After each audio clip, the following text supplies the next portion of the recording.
So I finally got back my 2009 Vitara from Moore's Garage after it's had all its work done.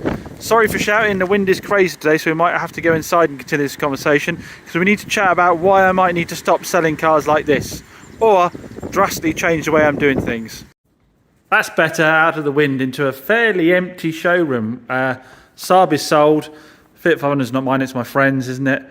Barchetta I've not put up for sale yet. That's the raffle car. So that is the only car in here really that is retail, and that needs to be machine polished before I put it up for sale. Now, we need to discuss, like I say, why I said that about the Vitara outside. Those of you who follow the channel know that my business model, we do have my MGB with the MX-5 engine sitting here in the corner getting a supercharger fitted. But yeah, we have to chat about why my business model might have to change, because those who've been following me for a long while know that my normal business model is to get a car around about 2010, 2011 with a retail value of about 3 to 4K. Get it down, get it MOT'd, get an advisory-free MOT on it, sell it with minimum of 3 months warranty on it, send it out the door, and then fix anything that comes up in the meantime. And that means that I supply locally a lot of small first-time cars for people, runabouts, affordable motoring we'll call it. Now the issue with it is it's crept up on me that I've been doing this job for about 4 years, I think. Might even be longer than that, mightn't it? And the cars I used to think weren't that old are now quite old. So we're looking at a 2009 Vitara out there. Now that car is now 15 years old, isn't it? 15 years old. Do you want to have a look at how much it cost me to get an advisory-free MOT on that car? And actually, I think there is still one advisory left on it. Here is my bill, £1,018.60. So you might think, well, you bought the wrong car, James. You obviously bought a bad car in the first place. Now, that was only 50, 60,000 mile, that Vitara. If we look at the stuff it needed, none of it is anything other than normal maintenance stuff. Near side stabilizer link, front brake pads, but the calipers needed doing as well. I don't know if that's because it was sitting around for a long time before it went down there, but they viewed the calipers needed doing. So they did discs and pads and hoses. They renewed the rear brake pads, discs and pads as well. So it's had brake pads and discs all around. It's had calipers, brake hoses again there, lower arm bushes. Renewed the offside and the rear side, near side lower arm bushes. They renewed the shock absorbers. And we did a service, engine oil and filter. So in total, labour, parts was £558. Brake calipers, probably, £171 for brake calipers. And then the labour on top, the total bill was £1,018. Now, we'll get back £163 in VAT. There is one advisory left on the car, and that is for the backing plates behind the brake discs being rusty, which I had to call it quits at that point. I was like, I really can't get that step further. It is only a backing plate at the end of the day. They could just be pulled off completely. Now, don't forget that car also, when it came in, had lacquer peel on the bonnet and on the wing. And we dropped £500 into paint in that, I think. So £500 into paint plus £1,000 there, £1,500. We'll have VAT to pay of probably around about £300, I'd have thought. So we're up to about £1,800 in prep on that car. And that's not, as I said, because it's a bad car, it drives great. But what happens is people just start to sort of slack off the maintenance with cars a little bit as they get older. And if you're going to be a dealer and you're going to retail that car with an advisory-free MOT, the reality is you probably can't afford to do it that way. So what is the solution? Well, the solution is either you start to, like I said, that car, it's crept up in it. It's 14, a 2009 car is now 14 years old. You've got to bring it up to your cars that are sort of below 10 years old, really. So you're looking now at cars that are 2014, 2015. So more like the Yeti here, which that still seems like a fairly new car to me.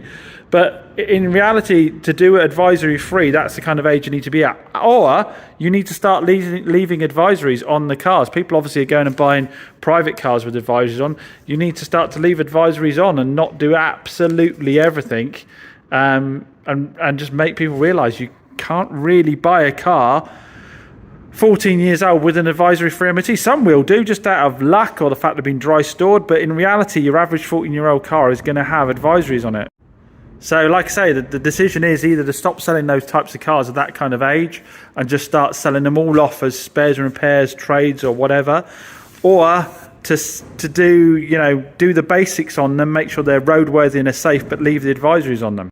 Now, this has been building up for a while now, this situation, because those who watch the channel regularly will have started to see me increasingly get bills like of £1,000. The cars are very regularly getting £1,000 bills to get them advisory free and to service them. So it happened recently with a 2013 Panda, happened recently with a 2011 Qashqai. Again, I've probably forgotten, some of you guys will start to remember some of the ones that I've gone through. Because the reality is the gap between a dealer selling a car are in the sort of 4,000, 5,000, 3,000 to 5,000 price range. The difference between a dealer selling that car to you and a private seller is normally only about £500 or £600. You're not talking gaps of £2,000 or £3,000 like there might be on higher value cars. So you can't do that level of work for a gap of £500 or £600. Which quite rightly might lead people to say, well, actually, then those cars really fall into the private sale market. They're no longer something that should be sold by dealers. They should be sold private sale-wise off of driveways as what they are, cheap cars that potentially have maintenance that's going to need to be done on them. Rather than obviously expecting a dealer to give you a car that is absolutely advisory free and cover any faults that might happen with it over the next 3 months. But I definitely think I'm going to have to look into my buy-in plans going forwards, and like I say, if I'm looking to retail stuff, it's going to have to be that bit new. We're going to get out of the sub 2010s, 2012s. Like I say, we need to be into the 13s and 14s really. But yeah, get into the comments down below. See what you think. Would you be happy to buy cars from dealers that bit older, with a few sort of minor advisors on them, or is your expectation they should always be advisory free? Would you say a 30-day warranty on something sort of over 12 years old is fair to say that if you've been running around in it for a month without any major faults, then you were sold a decent car in the first place? I say, always value your input. Get down to the comments down below. Perhaps I've been massively overdoing it all along, and you all thought that, but no one was telling me.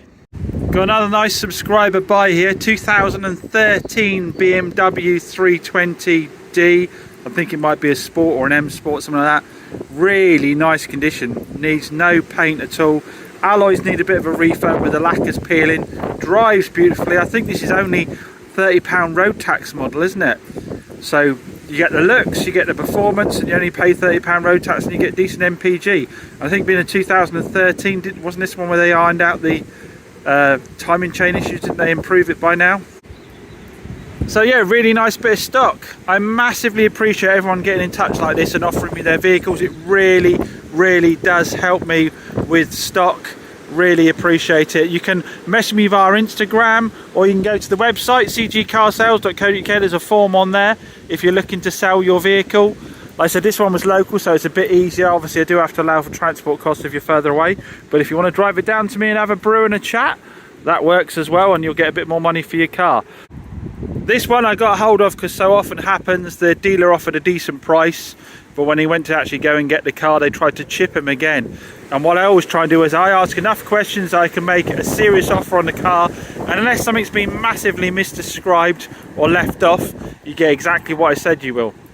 No hassle, no fuss. I just wanted to say a big thank you to all the well-wishers who've been asking after my dog Bella, who nearly died from the botched neutering operation. She is now back up and running and causing bother everywhere, so we dodged a big bullet there.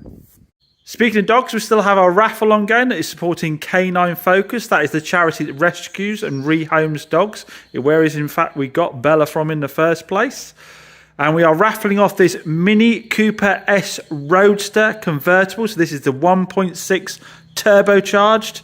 A little devil of a car. It's seriously quick car. Handles fantastically. It's only done about 50,000 miles, I think it is in this one. It's going to be coming out with a brand new MOT. And it will also include a 6-month warranty-wise package.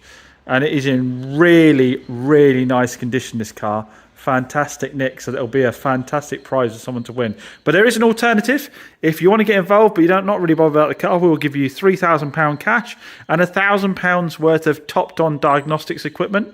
I'll put a logo for them up there. What we will then do is we'll then sell the car off and give whatever it sells for minus your £3,000 you've had to the charity as well. Tickets are only £2 each. I will put a link in the video description down below. And don't forget to look out for the bundle deals, which I think are normally on the top right hand of the screen when you go through to the raffle, where if you buy a certain amount of tickets, you get a load for free.